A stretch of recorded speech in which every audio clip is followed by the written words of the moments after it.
지난 이야기. 외구의 침략에 이어 이번엔 북방민족이 조선을 노린다. 이에 국가주도의 군사개혁을 단행하며 이어지는 침략에 대비하는데 역사 시간에 많이 들었어요. 뭐 병마 절도사, 뭐 수군 절도사. 많이 들어봤죠. 네, 이런 체제가 나오고요. 제일 문제가 군에 대해 보상을 해줘야 돼요. 네. 네. 이 보상이 문제인 거예요. 땅으로. 미국 아니 그런 거 안 줘요. 그림자 관직 뭐 이런 걸 만들어요. 관직이야 그냥. 근데 관직으로 권력과 특징은 하나도 없어. 감투만 있는 거군요. 그래서 나름 보완을 합니다. 그게 그 유명한 진법이에요. 진법. 예, 진법. 두 인물의 공통점은 킹메이커라는 거죠. 아하. 이성계가 왕이 되는데 정도전이 뭐 거의 결정적인 역할을 합니다. 하류는 이방원 보자마자 단 한 번에 왕이 될 상도구나. 이걸 알아봤다고 하더라고요. 정도전이 했던 가장 특이한 독창적인 내용이 진법에 새로 들어가요. 그런데 이거를 하륜이 집권하면서 정도전 했던 모든 거를 손을 보니까 진법도 손을 봐요. 거기서 정도전이 했던 독창적인 저술을 빼버려요. 조선에 이어진 정벌 그 두 번째 이야기. 하륜이 약간 정도전에 대한 것을 약간 있었네요, 있었어. 시기 질투가 그러니까 조금 우리가 있었나 소위 말하는 거 반동이라는 게 있잖아요. 네. 앞에서 한번 뭘 하면 제꼈으면 네. 또 과거로 돌아가는 거죠. 그러나 다 돌아간 건 절대 아니었습니다. 예나 지금이나 이게 위선이 좀 바뀌면 한번 물갈이를 쭉 하는 거. 예나 지금이나 똑같은 거. 근데 진법도 진법인데 조선시대 초기부터 시작해서 편제는 어떻게 좀 됐었나요? 간단히 말하면 오위 체제라는 게 이제 총동원 체제예요. 네. 정규전을 대비한 총동원 체제인데 이게 참 재밌는 게 조선 시대는 아까 시험 봐서 뽑았던 다양한 병종들이 있잖아요. 네. 그런데 여기는 이거 들기 시험만 통과한 애를 1사단에 몰아놓고 활쏘기 5가지 시험 다 통과한 애는 2사단에 몰아놓고 이러면 안 되죠. 되잖아요. 그럼 이걸 섞어야 돼요. 그렇죠. 자, 이걸 섞을 때 두 가지 방법이 있는데 갑사라는 게 있거든요. 네. 갑사를 5개로 다 쪼개서 5개 연대에 나눠 놓을까? 아니면 갑사라는 게 있고 그보다 더 높은 병종이 별시라고 했는데 이거를 5개로 잘라서 나눠 놓을까? 아니면 1연대는 갑사를 넣고 2연대는 별시를 넣을까? 애매하죠. 그렇네요. 사람들은 별시를 더 좋아하겠죠. 더 잘하는. 더 잘하니까. 근데 쪼개 넣으면 네. 이 또 갑사를 또 별시 쪼개 놓으면 이게 또 그렇죠. 팀워크가 힘이 안 좀 안 될 나오잖아요. 것 같고요. 그런 것도 있고. 그다음 더 문제는 일반 병들. 네. 이걸 이제 조선시대는 정병이라고 그랬는데 어떻게 불러 먹을 거냐고요. 고려시대처럼 지역군대로 뽑으면 찝찝하고. 동원 체제의 문제가. 그렇죠. 이거를 또 다 석제니 섞는 것도 보통 일이 그쵸. 아닌데다가 그랬다간 정말 어중이 떠중이 가 돼요. 네. 그래서 조선이 참 절묘하게 하는데 보통 오위 체제라고 합니다. 그래서 절묘하게 섞어요. 예를 들면 중위에는 갑사를 넣는다. 병정으로 넣었잖아요. 그리고 그 안에 부가 여러 개 있는데 전국에서 하는 게 아니라 경기도와 강원도, 2연대는 경상도, 3연대는 전라도 이렇게 넣어요. 지역별로. 너무 흩으면 안 되니까. 그래서 도 단위로 나눠 넣어요. 근데 도 단위로 나눠 넣으면 또 이게 약간 위험하잖아요. 뭉치니까. 그래서 1위 안에 5개 부가 있는데 1부, 중부라는 중앙부, 중부는 항상 서울팀을 넣어요. 서울팀이 항상 거기 가서 그러니까 들어가서 감시할 수 있게. 그러니까 조선시대는 항상 오부라고 해서 동서남북 중앙 이렇게 하는데 서울에 5개 부가 있거든요. 여기를 각 위마다 하나씩 넣는 거예요. 절묘하죠. 그래서 중앙에 있는 이 특수부대를 5개로 나눠 놓고 그다음에 서울을 5개로 쪼개서 하나씩 다 넣고 그리고 그 밑에는 도별로 섞는 거야. 벌써 머리가 하지. 피곤해. 그냥 에라이. 지금 얘기만 들어도 그러니까요. 지쳐요. 왜냐면 근데 이게 효율이 있을까요? 확실히 노력한 만큼? 뭉치게 하는 게 좋긴 한데 뭉쳐 있으면 의심되니까 그거를 해결하기 위해서는 이렇게 방법을 그렇죠. 써야죠. 그렇다고 아예 풀자니 그것도 그쵸. 그렇고 이런 절묘한 방법을 써요. 조선시대 분들이 머리가 엄청나게 좋은 건지 생각이 많은데. 누구 관리하고 감시하는 것만큼은 정말 뛰어납니다. 뛰어나죠. 근데 이제 문제는 효과가 있느냐는 거예요. 그러니까 제가 그게 좀 여쭤보고 제일 궁금해요. 이게 훌륭하게 진행이 됩니까 이거죠? 아까 제가 말씀드렸죠. 탁상에서 고민하면 A라는 문제가 있어, B라는 문제가 있어. 고민하면 절묘한 답이 나와요. 보기에는 그럴듯해. A와 B의 장점을 다 섞었잖아. 그렇죠. 그러면 이게 문제야. A와 B의 장점이 다 나오느냐, A와 B의 단점만 단점만 나오느냐. 나오냐. 이게 치명적이지. 단점만 나왔어요? 사실 장점도 다 나오고 단점도 다 나와요. 그러니까 딱히 효과가 막 그렇게 크지도 그렇죠. 그러니까 않았다는 거죠. 장점 하나, 단점 하나가 아니라 장점 둘, 단점 둘. 그렇게 됩니다. 일단 실전 훈련이 좀 잘 안 돼요. 가면 갈수록. 이게 보통 일반적인 훈련은 진법 훈련을 하고 그다음에 실전 훈련은 또 따로 하거든요. 실전 훈련은 이제 강무라고 해서 이제 사냥하고 같이 병행하는 그러니까 야동이요? 뭐 보고 오셨어요? 보고 싶어요. 야전 기동 훈련을 오늘 에너지가 오늘 넘치니까. 에너지가 넘치시더라니. 아침에 어제 푹 잤다더니 이게 단점 같은 게 어떻게 군사적인 측면으로 보면 조금 더 두드러지지 않았을까 단점이. 예를 첫 번째 이제 보통 일반적인 훈련은 진법 훈련을 하는데 이때 당시에 실전 훈련을 강무라고 했었거든요. 네. 이 강무가 뭐냐면은 사냥하고 그다음에 야전 기동 훈련을 이제 병행하는 거예요. 근데 사실 이런 훈련을 자주 하면 좋은데 이게 문제가 있죠. 비용 문제가 있어요. 그렇죠. 그다음에 진법 훈련에 비해서 이런 강무 훈련은 전체적으로 훨씬 더 많은 병력을 대규모로 동원을 해서 해야 되는 훈련이기 때문에 농번기 때 또 하기가 대단히 좀 힘들어요. 아, 기간 또 문제가 네, 있고. 그래서 그나마 좀 이제 조선 초기 좀 태종, 세종 때까지 좀 했는데 갈수록 이게 힘들어지니까 성종 이후에는 거의 뭐 안 했다고. 아니 근데 그래도 효과가 있으려면 훈련은 계속해서 해야 되는 거 아니에요? 이 강무라는 게 여러 가지 의미가 있는데 옛날에는 무장을 다 자기가 준비해서 가져오거든요. 네. 그러니까 말도 비실비실한 말을 끌고 오면 걸려요. 그러니까 이 강무를 한다고 소집을 하면 네. 강무가 아니라 몇 번 소집이 있어요. 이 훈련한다고 소집을 하면 훈련만 하는 게 아니라 장비 점검도 되는 거예요. 말도 몇 마리 끌고 와야 되거든요. 근데 전부 비들비들한 말을 끌고 오거나 당나귀를 끌고 오면 너는 이거 왜 무기 관리 안 해? 이렇게 되는 거예요. 활도 그 각공이라고 그걸 네. 써야 되는데 대나무활 이런 거 들고 오면 너 지금 장난치냐? 그렇죠. 왜냐하면 죽궁은 쌌어요. 만들기도 쉽고. 근데 죽궁 같은 경우에는 쏠 때 소리가 아주 크게 나가지고 화살도 날라오면서 크게 나서 보통 이제 뭐 약간 좀 과장을 수가 피하면 있군요.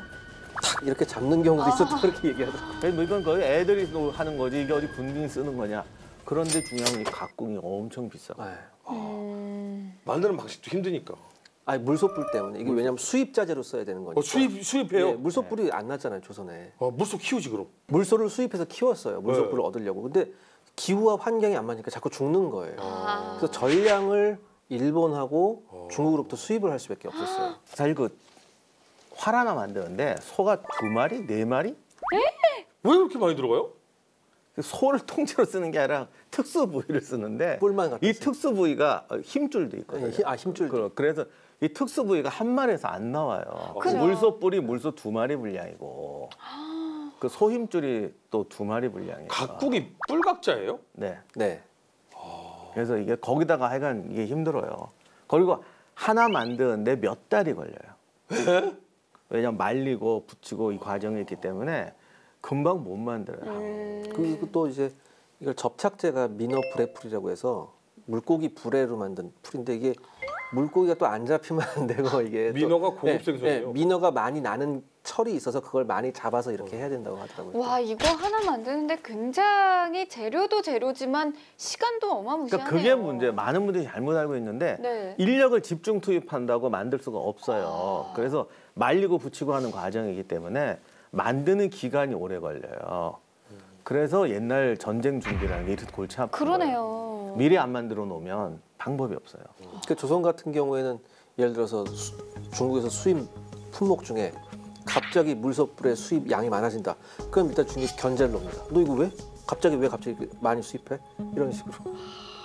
아무튼 뭐 그거에다가 그다음에 이제 훈련이 진법 훈련은 연병장에서 할 수 있어요.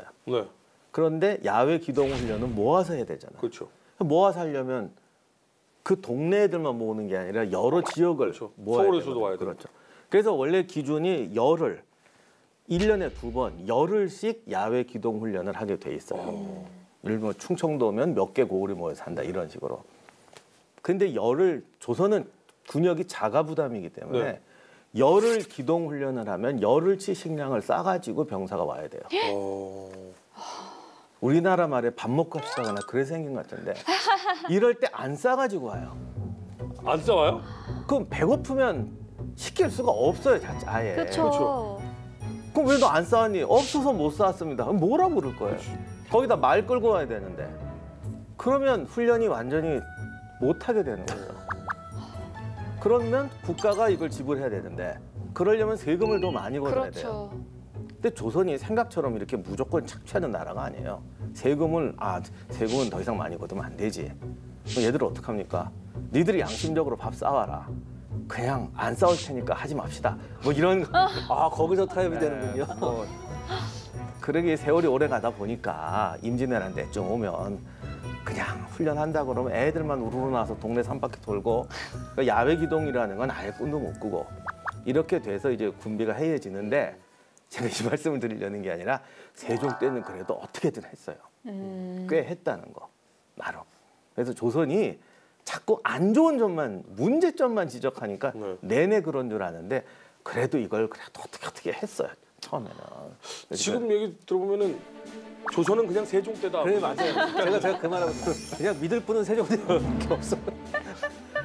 그리고 이제 또 상황이 다른 게 양객지방 여진족하고 싸우는 여기는 일하며 싸우자라는 구조인데 심할 때는 활 메고 나가서 저기 농사를 지으라고. 근데 여기는 진짜로 득달같이 말 타고 그렇죠. 쳐들어오니까. 그래서 싸움이 일하는 구조니까 뭐 아까 향리가 무술 연습도 못하게 한다. 이건 남쪽 얘기고 네. 거기는 자체로 우리가 생각했던 그런 사적 구조가 다 있어요. 누가 대장하고 누가 정찰병한다. 이거 다 살아남아야 해놓고서 되니까. 네 그렇게 하니까 동원 체제가 좀 빠르고. 자, 근데 이 훈련을 하고 뭐 어쩌고 하는데 같이 훈련 내용이 또 중요하잖아요. 근데 진법 훈련은 어떻게 했나요?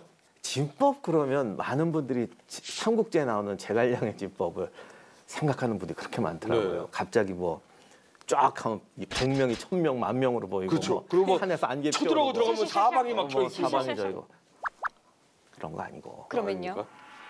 공격 대형 그러면 우리는 또 이상을 생각하는데 한 1열, 2열, 3열, 4열 부대가 많잖아요. 단위 네. 부대로. 그럼 예를 들어 앞에서 보병이 방어진을 치고 기병 제1기병 돌격 길이 막히면 못 가잖아요. 그러니까 그 기병이 달릴 수 있는 길을 만들어 놔야 돼요. 이거 되게 중요합니다 지금. 네. 그래서 포메이션이에요 그냥 포메이션 하는데 우리가 생각하는 것처럼 뭐 적이 들어오면 뭐 이게 수십 가지 변화를 일으켜 이거 복잡하고 가장 중요한 거는 부대가 이동할 수 있는 길을 만들어 놓는 거예요. 그러니까 보통 조선의 진법은 기병하고 보병이 중대를 이루어요. 그리고 한 대대가 이제 편제를 하는데 제일 특징이 보병이 앞에 방어벽을 쌓아요. 방진, 사각형진, 뭐 예진, 앞이 뾰족한 진, 원진 이런 거 얘기하는데 이 형태가 간단하게 생각하면 방패든 보병이 방벽을 쌓는데 원형으로 쌓느냐 사각형으로 쌓느냐 이거의 차이예요. 그리고 원리는 되게 비슷한데 그 방벽 안에 기병과 보병의 연합중대가 포진을 해요.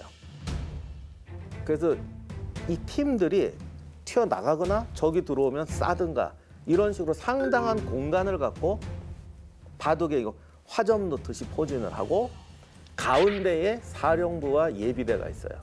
그래서 가운데에서 이제 지휘하면서 하는데 진이 규모가 커지면 중앙부도 보병으로 또 몇 개의 방벽을 쌓을 수도 있고 뭐 하여간 이런 식이라고 생각하시면 돼요. 그래서 뭐 너무 복잡한 생각 없이 방벽을 어떻게 그리느냐 그리고 이제 포메이션을 안에 들어가서 위치를 하느냐의 차이죠. 그래서 이게 이제 기본 훈련인데 이것도 하기 사실 힘들어요. 그래서 사실 교본에 보면 이렇게 돼 있어요. 그냥 방진만 연습해라. 아니 근데 그게 맞는 게 사실 저희 지난 시간 그 중국의 예를 봤어도 그 교본에 보면 하나만 추가로 연습해서 결국은 이뤄낸 거잖아요. 맞아요. 그렇죠. 그래서 대신 서로를 믿어야죠. 네, 그래서 기본 대응을 만들고 삼국지에 나오는 뭐 장사진, 하객진, 언월진, 어린진 뭐 별거 다 있어요. 장수가 알아서 그때그때 하는 거다. 이렇게 돼 있습니다. 생각보다 체계적인 게 아닌 거 아닌가요? 아니 근데 이것도 힘들어요. 아유, 그럼요. 이것만 해도 그러니까 남자들 알 거예요. 훈련소 처음 들어가서 열 맞춰 걸어가는 것도 힘들어요, 사실 처음에. 이게 정말 희한한 게 어느 분대건 꼭 있죠. 명은 꼭 있어. 왜 이걸 못 맞추지? 아 근데 이제는 많은 분들이 공감할 수 있는 게 외국 군대 예능도 있었었잖아요. 그런 거 보면 진짜 모서리에 있는 사람이라든지 아니면 그 발 맞춰서 걷는 거를 못하는 사람들이 있더라고요. 그러니까 그것도 힘든데 네. 이거는 그 정도 수준이 아니잖아요, 지금. 그리고 뭐 깃발을 흔들고 어쩌고저쩌고 하라 그러는데 이 왜 아는 애들이 중요하냐면 사실 넓은 데서 갑자기 뭐 원진 방진 해서 100m, 200m씩 뛰어서 딴 쪽에서 포진한다? 이거 못해요. 하늘에서 보는 것도 아니고. 그렇죠. 결국은 깃발 뽑는 게 아니라 아는 사람 따라간다고요. 이것도 방향 감각 좋은 애가 있어요. 그러면 네, 있어요. 대장 따라가고 하는데. 그렇죠, 맞아요. 야, 네. 남쪽으로 가라니까 어디요? 이런 애들이 그래서 항상 그 훈련할 때 보면 기준을 잡는 사람이 굉장히 그럼요. 중요해요. 왜 되게 맞아, 얼굴 보고 맞아. 따라가는 거거든. 근데 생 모르는 사람들이 모였어. 자, 이번에 뭐 360가지 변화. 12가지 아니야. 2가지 변화만 그렇죠. 해도 어디로 가야 될지 몰라요. 그래서 아는 사람이 중요한 거예요. 아니 근데 나는 그 지금도 그런 게 그래서 이게 그러면 연습은 제대로 됐어요? 그러니까 이거 했다니까요. 또 세종 하면 때만요? 아니면 다른 때도? 사실은 세조 때까지도 했어요. 하긴 했어. 그게 한계. 네, 그게 한계. 그리고 내금이 갑사 이게 중앙고니까 위로 올라가면 또 좀 해요. 이게 규모가 커질수록 잘 못하는 거죠. 그러니까 취재 쪽은 사실은 뽑기도 정말 너무 간단하게 뽑았고 이 사람들도 사실 먹고 살기가 바쁜 사람들인데 이 문과 쪽으로 올라오면은 이제 그 사람들은 정말로 진짜 그렇죠. 뭐 좀 군인이니까. 되니까 하는데 이제 규모가 커졌을 때, 규모가 커졌을 때에 이게 안 되는 거죠. 그럼 아까 이 따져봤을 때 가장 테두리는 보병이 서 있고 그 안에부터는 이제 어떤 식으로 차곡차곡 앞에 창병. 야, 그렇게까지 정확하게는 잘 몰라 우리가. 안 남아 있어요? 서양사 이렇게 하면서 보면 걔네는 진법을 그림으로 정말 자세하게 그렇죠. 잘 나왔더라고요. 이게 맨 앞에 뭐가 서 있고 그림, 뭐 기병, 창병 다 그림인데 저희는 좀 그게 좀 없어요. 그런 그림으로 나오는 게 없고. 그냥 제가 우리 가끔 뭐 댓글에 뭐 왜 남의 나라 전쟁은 이렇게 자세하게 하고 우리 건 자세하게 안 하냐. 오늘 얘기가 좀 이렇게 길어졌지만 오늘처럼 뭐 군사 제도의 본질이 뭐냐, 진법이 뭐냐 이거 앞으로 몇 시간도 더 할 수 있어요. 엄청 논쟁도 많고. 그런데 방금 말씀드린 것처럼 네. 도대체 보병진이라고 하는데 몇 열이 섰냐, 그런 건 안 나와. 팔랑크스가 어떻게 구성이 되냐, 궁병 몇 명에 칼드네 몇 명이냐 이런 거 한 줄도 없어요. 그러니까요. 이게 사실은 저희가 오늘 굉장히 자세하게 디테일하게 많은 얘기를 했어요. 뭐 진에 대해서도 그렇고 뭐 어떻게 뽑았느냐, 어떻게 편제를 했느냐. 근데 솔직히요. 외국 사례 뭐 여지껏 전쟁 역사 사례를 보면 그림들이 그려져 있고 실제 사례들이 적용돼 있어서 재미가 있었는데 듣다 보니까 굉장히 지루해요. 그러니까 이게 지금 왜냐하면 그리고 이해가 안 돼요. 잘. 그렇죠. 진법이 머릿속에 안 그려져요. 에이, 그러니까 그림으로 탁 보여주면 끝난 거잖아. 그렇죠. 그러니까 뭐 전국시대 때 장창으로 머리를 때렸다. 네. 우리는 사실 장창으로 뭐 했는지도 몰라. 그냥 짐작할. 우리가 딴 나라 전쟁사를 보고 짐작할 뿐. 그럼 이렇게 써 있나요? 장창을 썼다. 이렇게만 써. 장창이라는 용어도 없어요, 사실. 정말 우리 잘 조선시대 병사들 복장도 몰라요. 아 정말요? 그림이 안 남아 있잖아요. 근데 우리 학교 다닐 때요. 진짜 죄송한 얘기인데 임 박사님이 우리나라의 기록 자체가 좀 그런 면도 있고 또 우리나라 시험이 그렇잖아요. 그래서 죄다 몇 년도, 이름, 지명 이런 것만 시험에 나오니까 저는 정말 역사 시간이 너무너무 싫었었어요. 그런데 만약에 이야기로 이렇게 들려줬다면 야, 이성계가 왜 그러면 회gon을 할 수 있었을까? 이때 당시에 여기서는 이렇게 강해서 여기 군대는 이렇게 똘똘 뭉치고 잘했어. 이런 이야기를 들었다면 평생 안 잊었을 거예요. 그런데 몇 년도에 어디서 회gon을 해서 어떻게 해서 태정, 태세, 문단세 외워 일단 왜 외워요? 외워야지 그러면 이게 싫었거든요. 근데 예전에도 이렇게 이런 식으로 대정대세 문단세 이렇게 했었어요? 저도 요번에 처음 알았는데 네. 정도전에 오행 출진가라고 있었대요. 이게 노랬네요. 출신 네, 가면. 그 가사 내용이 제가 한번 읽어보겠습니다. 리듬은 모르겠습니다. 네. 전열과 중간축이 수비가 되어 대열을 정돈하여 태산처럼 움직이지를 않네. 후위는 뒤에서 정예가 되어 먼저 막아. 안 돼. 아 안 근데 돼. 이게 야. 노래로 지금 가사가 이렇게 적혀 있는 거예요? 예, 그러니까 이게 뭐, 그러니까 어디는 뭐로 나가고 어디는 뭐로 나가고 기병은 어디로 나가야 된다. 뭐 이런 얘기가 노래같이 이렇게 돼 있나 봐요. 그래서 근데 이거 좋은 것 같아요. 마지막에 네. 중요합니다. 마지막에 때에 따라 조정하니 변화가 무궁하네.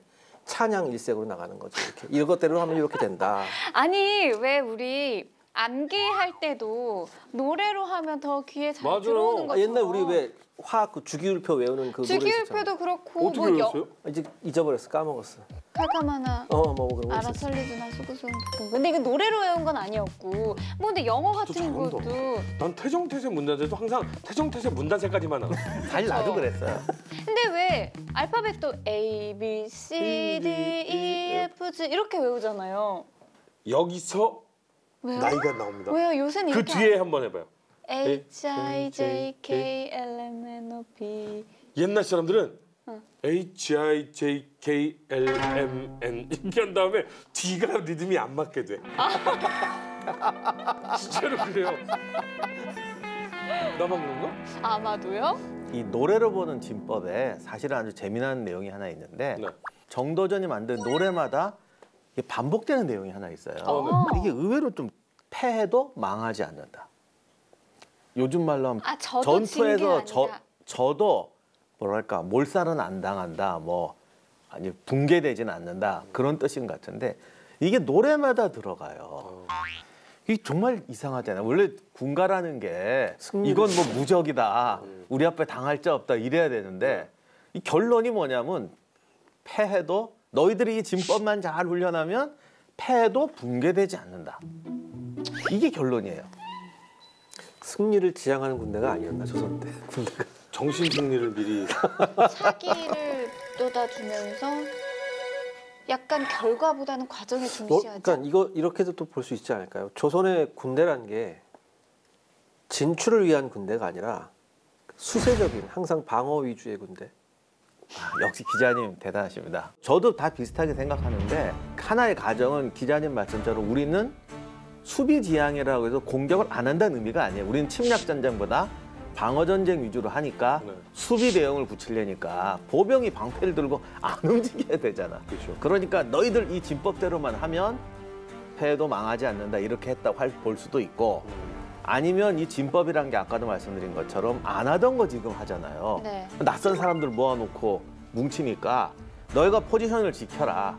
시키는 대로만 하면 안 죽는다. 뭐 일단 이렇게 했을 수도 있고 아니면 조선의 가장 기본적인 전술이 선수비 후 공격이에요. 이게 정도전의 독창이래요. 네. 그 전에는 뭐였는지는 기록이 없으니까 모르겠는데 그 전에 선공격 후공격. 선공격 후 방어. 선 공격을 하면 방어 필요가 없지 않나? 뚫고 나갔으면 이긴 거고 못 들었으면 지는 거고. 그래서 선수비 후 공격이다 보니까 공격하러 나가는 그러니까 아까 왜 예비대 얘기했잖아요. 그래서 먼저 적이 오면 수비를 붙이고 그다음에 뒤쪽에 있던 기병 예비대가 좌우로 나가서 공격한다는 선수비 후 공격 구조거든요. 근데 이 공격하는 부대는 아무튼 싸울 자신이 있는 부대인데 네. 이 막아줘야 되는 애들 특히 초전에 공격하지 않고 수세로 가줘야 되니까 네. 자기 위치 지키고 깃발 움직이는 대로 따라라. 이게 중요하다 보니까 이 가사를 계속 집어넣은 게 아닌가 싶기는 한데 너희가 진영을 무너뜨리지 않고 버티기만 해준다면 이기지 않아도 좋으니까 버텨주기만 한다면 우리는 이길 수 있다. 근데 그래도 좀 가사가 그렇죠. 그러니까 아니 나가자 싸우자 이기자. 그래. 그리고 우리 뭐 차라리 지른이 죽음을 택한다 막 이런 그렇죠. 내용들이 그렇죠. 나오는데 저도 망하지는 않을 거니까. 일단 이것만 지켜봐. 이러면. 근데 이게 정말 이상한. 난 정말 지금도 솔직히 말은 이렇게 하지만 네. 이거를 듣는 병사들 심정이 어땠어? 나 좀 이해하기 힘들어요. 그러니까 오히려 병사들을 안심시키기 위한 거 아니었을까? 그러니까. 제대로 훈련 안 된 애들이 나와서 그래도 뭐 우리가 지더라도 죽진 않는가 보다 이렇게만 하면 살기만 하면 그렇죠. 아니 그러니까 저도 그렇게 생각하는데 이게 얼핏 보면 맞는 말 같은데 장기적으로 보면 군대 이렇게 하면 안 되지 않아요? 오히려 제 생각에는 뜻은 그런 것 같아요. 근데 정도전이 문제가 뭐냐면 이거 하다가 일찍 잘려가지고 사실상 관원 생활을 못했어요. 그러니까 원래 조선의 관원들이 재상까지 오려면요 절대로 이거 해가지고 재상 못 돼요. 조선은 탄탄한 실무 경험. 탄탄한 실무 경험을 없으면 못하 해서 모든 걸 다 해봐야 돼요. 진짜로 성 쌓고 뭐 전쟁 나가고 외교하고 조선의 재상이 편할 것 같죠? 남북으로 할 때 못할 때 다 가보고 다 해봐야 재상이 돼요. 그러니까 그만두겠다고 그렇게 사직서를 내도 안 받아줘가지고 고생했던 재상. 그 사람 한번 키우려면 30년 걸려요. 그런데 정도전은 실무 간직을 한 번도 안 하고 사실상 성균관 교수하다가 잘렸다가 거의 재상급으로 뛰어버려요. 책상 물림이 벼락 출세를 한 건가요? 예, 그러니까 정도전이 다재다능하고 뭐 진법도 쓰고 뭐 그분은 이 글만 쓰는 사람이라 말 타고 활도 쏘고 상당히 본인 자신은 다재다능했는데 한 번도 조직에 들어가서는 못 해봤다는 거죠. 그래서 이론은 이런데 난 아무리 생각해도 병사들한테 이런 노래를 가르치면 처음에는 안심을 할 수도 있지만 과연 이게 장기적으로 사기를 올릴까? 그렇지 않아요?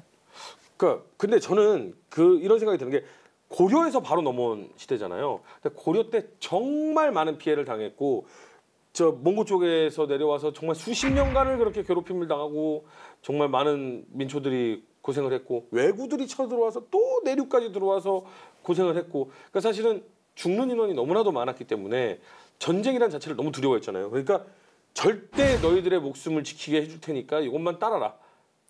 그러니까 이론은 되는데 네.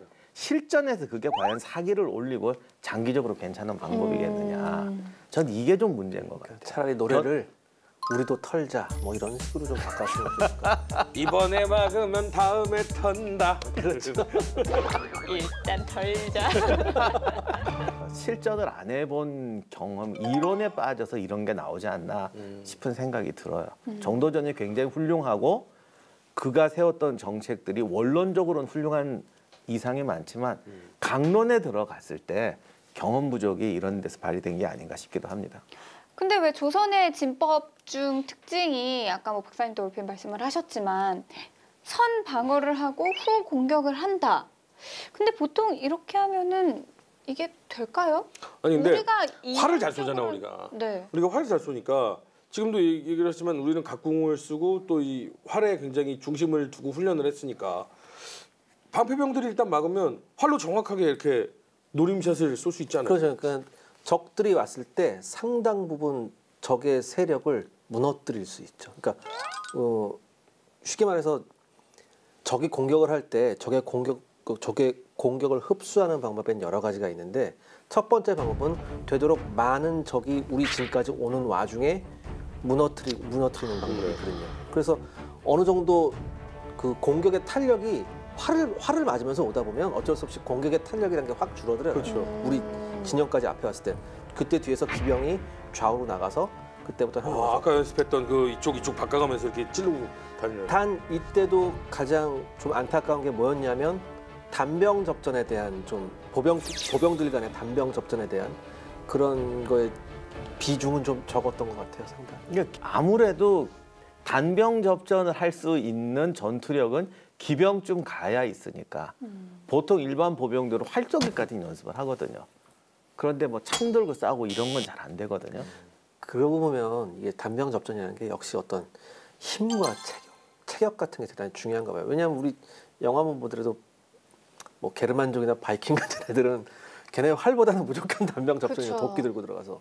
그러니까 이게 좀 힘든 거 그리고 같아요. 사실 갑옷도 지금 무장도 이렇게 완전한 방어구도 잘 못 종이가 갖추고 그리고 뭐 무기가 특별한 것도 아니고 그러다 보니까 보병은 자기 자리를 지키고 기병이 나가서 치는데 이게 또 중요한 게 우리나라가 지형이 사실은 이렇게 광활한 지형이었어요. 산악 지형이 되고. 그러니까 산은 산이고 땅은 땅이 이런 데가 다 섞여 있고 네네.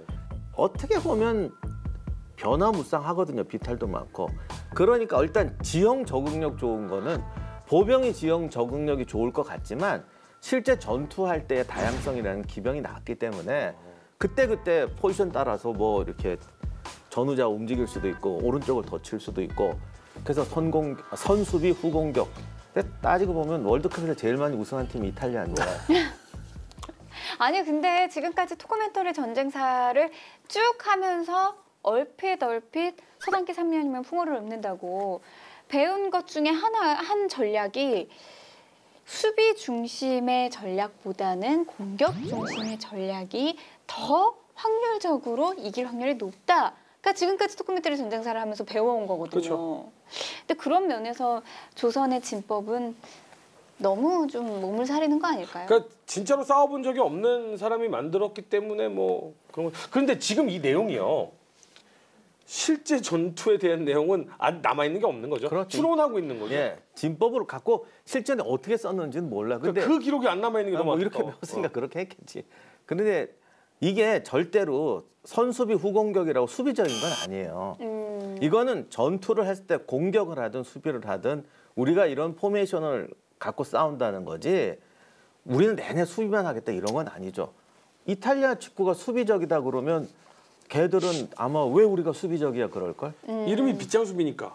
근데 방금 윤전 아나운서께서 말씀하셨던 조선은 그렇다면 왜 공격지향형 군대가 아니었을까라고 생각을 해보면 가장 중요한 게 경제적 상황 아니었을까 저는 그렇게 생각하거든요. 왜냐하면 일단은 농업국가인데 무역국가도 아니고 조선이라는 나라가. 그리고 농업국가임에도 불구하고 그렇게 농산물을 확 할 수 있는 그런 지형도 또 아니었을 뿐더러 그러니까 대규모 군대를 동원해서 공격 지향의 군대를 만들기에는 경제적 여건이 전혀 받쳐주지 않았다. 그리고 거듭 말씀드리지만 공격 지향적 부대를 만들려면 봉건 기사단 같은 게 최고예요. 그렇죠. 전문 네. 무사들이 있어야죠. 근데 고려 시대 때 하도 당한 게 많아가지고 그건 철저하더라고. 고려 시대의 무신난 때문에 고려 사회가 다 망가졌다라는 건 오늘날 옳은 해석이든 틀린 해석이든 조선 시대 사람들에게는 아주 이게 머리에 뇌리에 박혀 있어서 반대급부죠. 예, 군을 어떻게 통제하고 운영할 것이냐에선 그 문제를 한 번도 생각 안 한 적이 없어요. 그렇기 때문에 그런 문제가 생긴 것 같아요. 전형적으로 약해질 수밖에 없는 기초적인 구조를 가지고 시작한 건데, 근데 아까 얘기 들어보면 정도전이 지금 이런 것들을 많이 이제 개발을 했잖아요. 아까 얘기했던 하류는 뭐 했어요? 하류는 이걸 폐지했대요. 근데 하륜이 쓴 게 남아있지는 않아서 모르는데 하륜이 폐지를 했는데 세종 때 변계량이 이거를 다시 정리를 하면서 변계량은 하륜의 제자였음에도 불구하고 정도전의 선수비 후공격을 받아 채용을 해요. 그게 당시에 논쟁이 많이 됐어요. 우리가 지금 했던 얘기 비슷한 얘기들 막 나온 것 같아요. 그래서 변계량이 또 거기에 대한 문답, 반론까지 했는데 비록 우리 스승이 한 거지만 이건 정도전 말이 옳다. 그래서 이걸 하고 이게 이제 뒤에 세조 때까지도 이어집니다.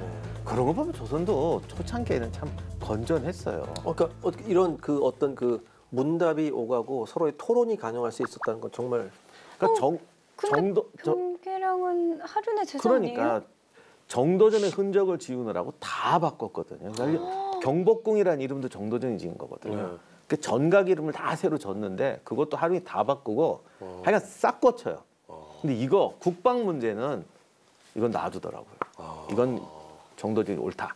그래서 이것만은 채용해야 된다. 그래서 채용을 했어요. 그리고 뭐 그랬더니 또 당신 뭐 이런저런 거 해요. 별치상 문제도 다 있어. 적이 후위를 공격하면 어떡할 거냐. 그러니까요. 아니 근데 전쟁에서 후위를 공격하는 거를 그거는 그 후위를 공격을 놔뒀다는 건 다 뚫렸다는 얘긴데. 그거는 한마디로 그 장수가 멍충이라는 거잖아요. 그러니까 요즘 댓글 논쟁 같은 게 당시에도 있었나 봐. 그래서 변계랑도 똑같은 말을 합니다. 그래요? 예. 그걸 말이라고 하냐. 뒤를 뚫렸으면 이미 멍청한 거지. 그죠. 뭐 그리고 그렇게 보통 얘기를 하죠. 장수와 제1경호대가 이렇게 딱 있고 그 앞에 이제 진을 치게 되는데 장수는 항상 무방비고 있는 거예요. 그렇게 되면 진을 뒤로 돌렸어야지. 뭐 이렇게 말하는 거예요. 그래서 이건 전형적인 탁상공론이죠.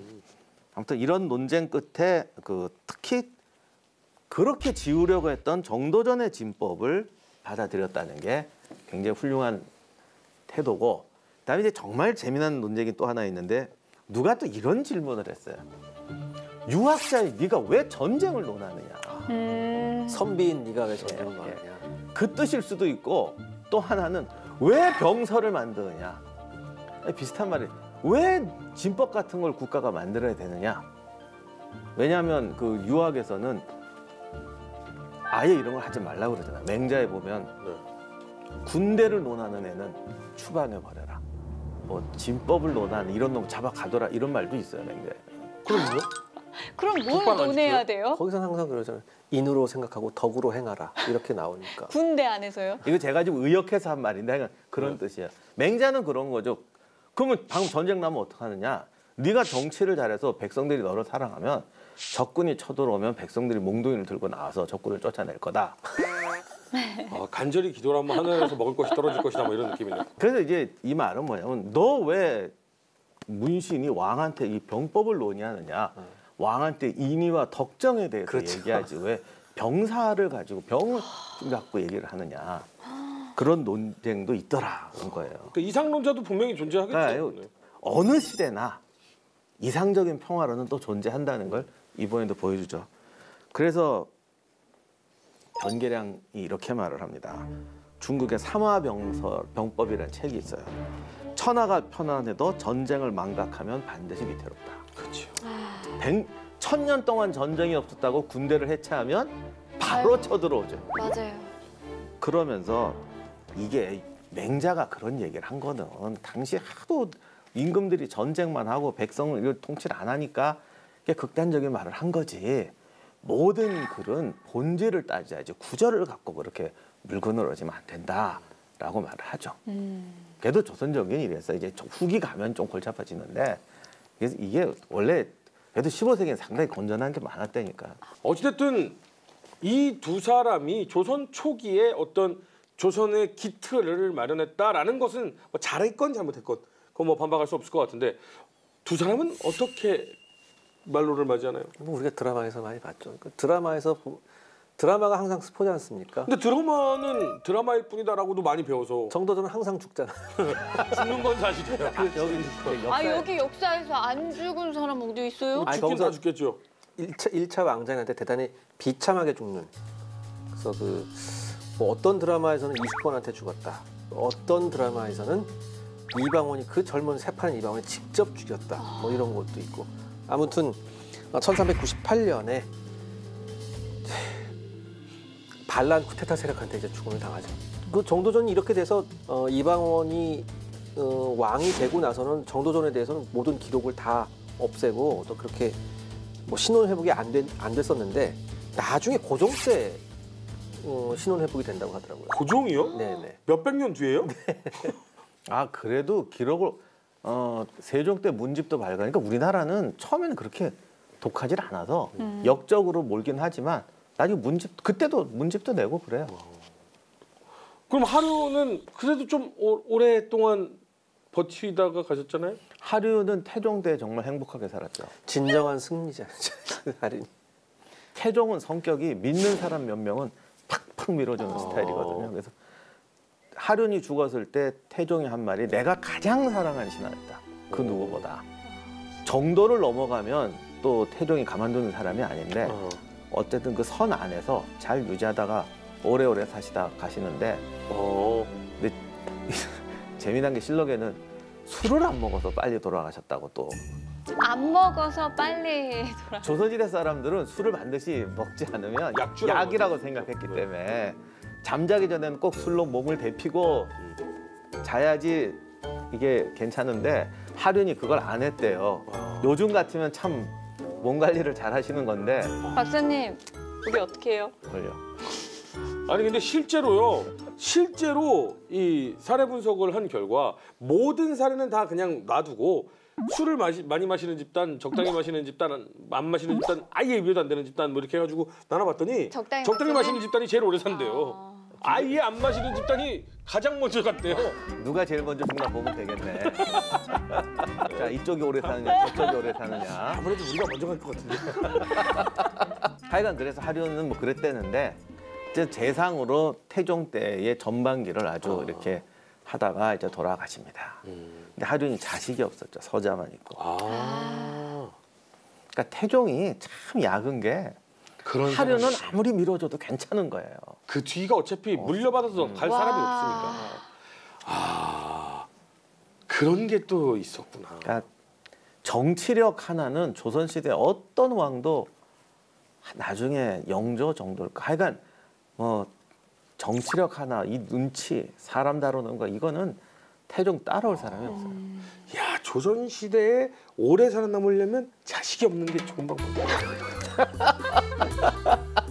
아니면 딸 만나거나 아니면 서자 만나거나. 저희가 이제 제일 처음에 얘기했듯이 이제 조선 초기 그리고 여진이 지금 이제 득세를 하는 이 시기를 지금 얘기를 했는데 우리는 이렇게 나름 좌충우돌 하면서 편제와 진법과 이런 것들을 연구하고 기틀을 마련하고 있었는데 이때 당시에 여진은 어땠나요? 중국이 이때 조선이 건국할 때 원나라와 명나라의 교체기였죠. 네. 이 중국에서 이 왕조 교체가 나면요, 이 만주가 부글부글해져요. 왜냐하면 만주에 대한 통제할 틈이 없거든요. 네. 그래서 이쪽이 이제 버글버글 일어나는데 만주에 이제 여진족들이 좀 흩어져 살고 있었는데 몽골, 그러니까 원나라 지배하에서는 여진족들이 다 분열되어 있었어요. 그러다가 이제 명나라가 이제 통일을 하는 과정에서 뭔가 이렇게 막 부족끼리 이렇게 독립하고 힘을 얻기 시작하죠. 그런데 만주를 통치하라고 보냈던 연왕이 나중에 영락제입니다. 그 명나라 황제 중에서 가장 적극적으로 대외 정벌을 했던, 베트남도 정복하고 몽골까지 쳐들어갔던 영락제죠. 이 영락제가 황제가 됐을 때가 이제 세종 때인데 자기가 원래 또 그 바닥에 만주에 기반이 있었고 이제 남은 게 만주니까 여진족을 통제하기 위해서 이게 통제한다는 게 뭐냐면 관직을 주고 그걸 우리 이제 복속이라고 하는데 그게 뭐 어마어마한 복속은 아니에요, 생각하는 것처럼.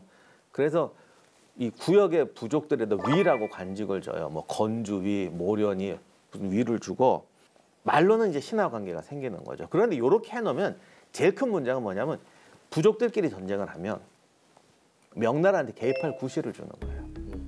왜냐하면 나의 이 관직을 받았기 때문에 너희들끼리 싸우면 안 된다. 이런 식의 개념이죠. 이게 뭐 속국 개념, 요즘 세계도 그렇잖아요. 뭐 전쟁하면 너희들 왜 전쟁하냐고 강대국들이 개입하는 그렇죠. 경우가 많은데. 하지만 너 더하면 우리가 너 친다. 그렇죠. 뭐 우리는 늘 또 그 속에 살고 있고 네. 그런 체제예요 이게. 그래서 서로 싸우지 못하게 합니다. 그러면 이 얘기는 뭐 나쁘게 보면은 그냥 복속했다라고 할 수 있지만 좋게 보면 여진 쪽에 좋게 보면 싸우지 않고 힘을 키워서 뭉칠 수 있는 기회도 될 수 있는 거네요. 아 근데 태종 집권 이후에 네. 그 상황을 조금 보면 그 여진을 둘러싸고 명과 조선이 좀 갈등을 겪습니다.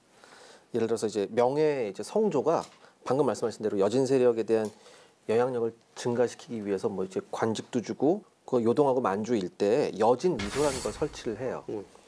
근데 이것 때문에 이 지역의 많은 그러니까 여진인들이 여진족들이 명에 충성을 하게 됩니다. 그렇게 되니까 조선하고는 더 갈등이 여진족하고 또 갈등이 심해지게 되죠.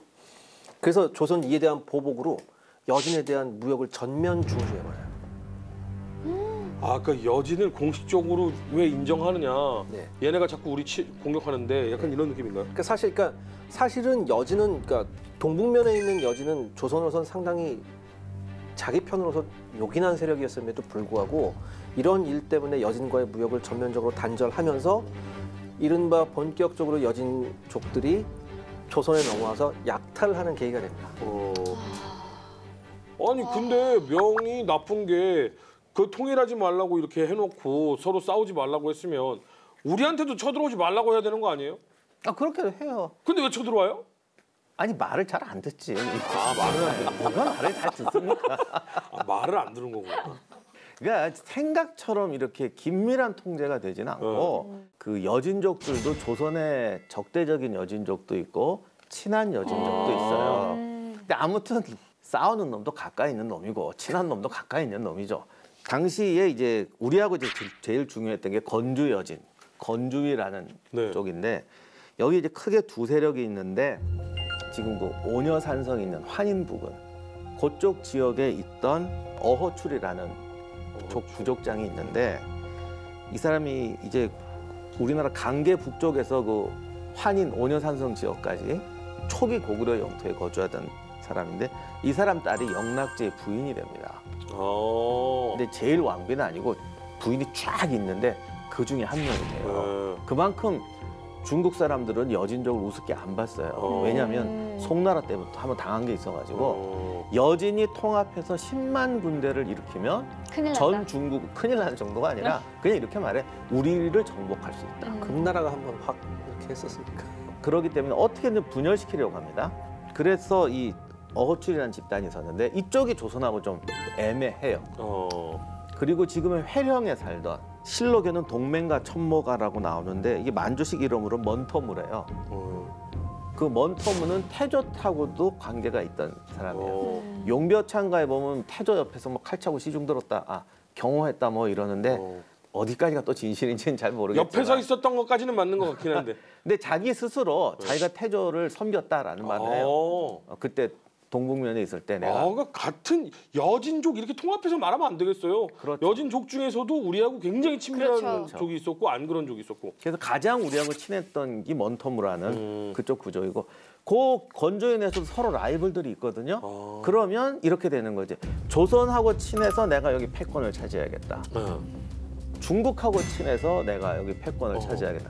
여진 통일이 아니라 건주의 내에서도 네네. 아니다. 나는 이 외세에 저항하면서 여진 독자적으로. 민족주의자들을 모아서 저항하면서 내가 세력을 키워야겠다. 이런 세 세력이 생깁니다. 다음 이야기.